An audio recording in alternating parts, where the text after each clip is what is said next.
Hello दोस्तों, कैसे हो आप सब लोग। चलिए आज हम लोग देखते हैं भौतिक विज्ञान का लेसन प्लान। भौतिक विज्ञान में गति के प्रकार का लेसन प्लान हम लोग आज देखेंगे। जैसा हमने प्रीवियस वीडियो में बताया है, सेम वैसे ही आप लोगों को इधर दिनांक डालना है। उसके बाद में इधर बीच में विषय, उपविषय, प्रकरण और विद्यालय का नाम डालना है।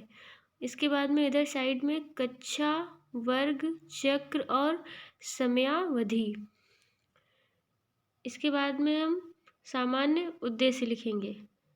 सामान्य उद्देश्य के अंतर्गत 4 पॉइंट्स लिखने हैं।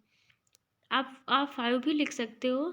इसमें पहला पॉइंट है छात्रों में भौतिक विज्ञान के प्रति रुचि उत्पन्न करना, और इसमें दूसरा पॉइंट है छात्रों में वैज्ञानिक दृष्टिकोण का विकास करना, और इसमें तीसरा पॉइंट है छात्रों में अन्वेषण तथा सृजनात्मकता का विकास करना, और इसमें चौथा पॉइंट है छात्रों में चिंतन शक्ति का विकास करना।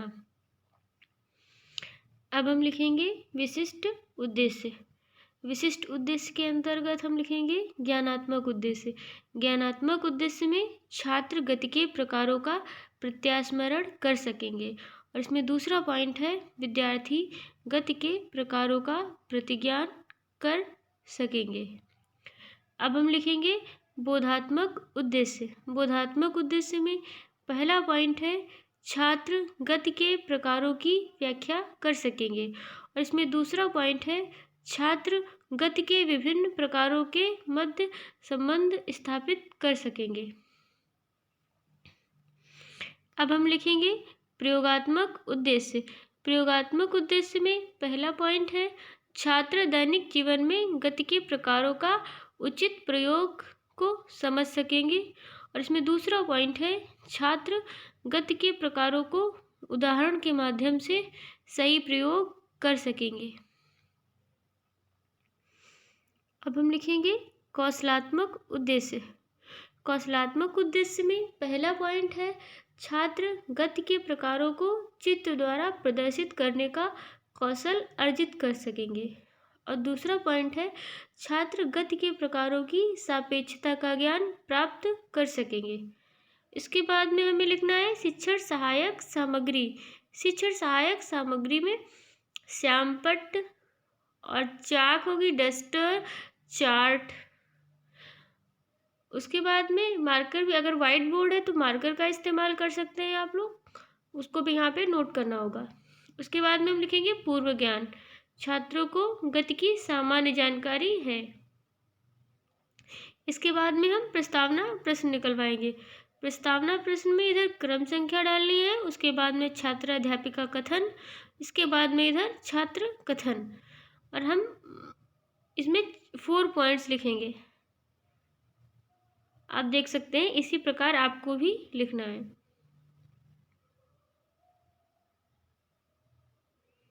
इसके बाद हम उद्देश्य कथन लिखेंगे। जिसे इसमें लिखा है हमने, बच्चों आज हम गति के प्रकारों के बारे में विस्तार पूर्वक अध्ययन करेंगे। इसके बाद में प्रस्तुतिकरण। प्रस्तुतिकरण में मुख्य शिक्षण बिंदु। इसमें क्या हमारे मुख्य शिक्षण, इसमें 3 मुख्य शिक्षण बिंदु हमने रखे हैं। पहला है आवर्त गति, दूसरा है वृत्तीय गति, तीसरा है घूर्णन गति।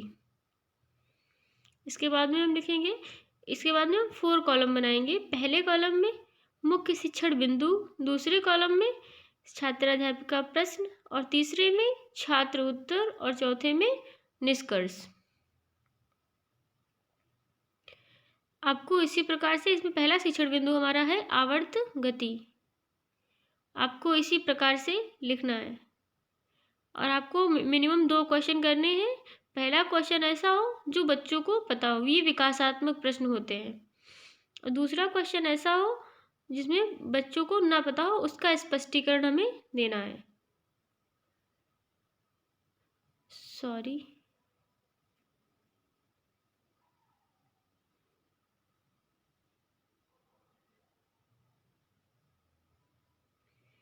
इसके बाद में हम दूसरा करेंगे वृत्तीय गति। इसमें भी हम 2 क्वेश्चन करेंगे बच्चों से, और दूसरे क्वेश्चन का आंसर बच्चों को नहीं पता होगा। इसका भी स्पष्टीकरण हम इसी प्रकार देंगे। अब तीसरा है घूर्णन गति। घूर्णन गति में हमने 3 क्वेश्चंस कर दिए हैं। इसमें तीसरे क्वेश्चन का आंसर बच्चों को नहीं पता है। जैसे हमने पहला क्वेश्चन इसमें रखा है, पृथ्वी किसके चारों ओर चक्कर लगाती है, तो बच्चे उत्तर देंगे पृथ्वी सूर्य का चक्कर लगाती है। दूसरा क्वेश्चन है सूर्य के चारों ओर पृथ्वी कैसे चक्कर लगाती है, तो बच्चे उत्तर देंगे पृथ्वी अपनी कक्षा में गति करती है। और तीसरा क्वेश्चन है पृथ्वी की अपनी कक्षा में गति कौन सी गति कहलाती है, तो छात्र उत्तर नहीं दे पाएंगे। इसका हमें स्पष्टीकरण देना है जैसा कि मैंने दिया है। उस दौरान बच्चे ध्यानपूर्वक सुन रहे होंगे। अब आपको काला चार्ट पेपर काट के इस प्रकार से ब्लैक बोर्ड बनाना है, जैसा कि आप लोग वहाँ पे क्लास में करेंगे। जो भी वर्क करेंगे ब्लैक बोर्ड पे, वही वर्क आपको यहाँ पे दिखाना है। जैसे मैंने यहाँ पे पाठ्य योजना डाल दी है। अगर आप पाठ्य योजना डालना ना चाहें तो ना डालें, क्योंकि वहाँ पे हम लोग पढ़ाएंगे तो पाठ्य योजना डालना वहाँ पे कोई ज़रूरी नहीं है। इसके बाद में हम लिखेंगे लेखन एवं निरीक्षण कार्य।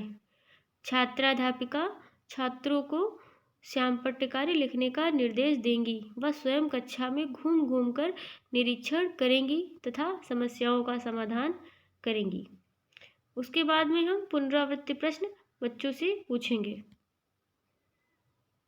पहला, गति कितने प्रकार की होती है, और दूसरा, गति के प्रकारों के नाम बताइए। चलिए दोस्तों, ये वीडियो यहीं पे समाप्त करते हैं। अब हम मिलेंगे अगले वीडियो में। अगर वीडियो पसंद आया हो तो लाइक और सब्सक्राइब ज़रूर कर दें। थैंक यू दोस्तों।